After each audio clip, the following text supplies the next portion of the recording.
गंगा नदी के किनारे राजू और पिंकी खड़े हैं। उनके सामने नदी शांत और पवित्र है।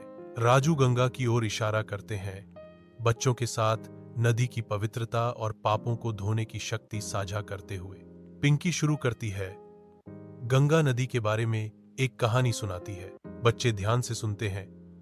उनकी आंखें पवित्र नदी की झिलमिलाती सतह को दर्शाती हैं। गंगा बहती रहती है, जो विश्वास और मोक्ष की कहानियों की एक शाश्वत गवाह है। जैसे ही हरिद्वार के हर की पौड़ी घाट पर शाम उतरती है, गंगा आरती पवित्र स्थान को एक गर्म आध्यात्मिक चमक से रोशन करती है। चेहरों के समुद्र के बीच राजू पिंकी की ओर मुड़ता है।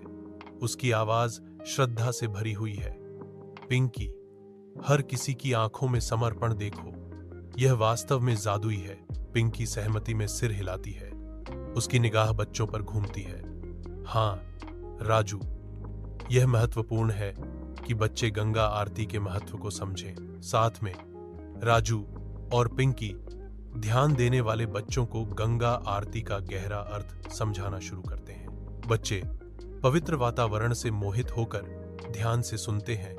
उनकी आंखें विस्मय से खुली हुई हैं। जैसे ही आरती शुरू होती है, राजू, पिंकी और बच्चे भीड़ के कोरस के साथ अपनी आवाज मिलाते हैं।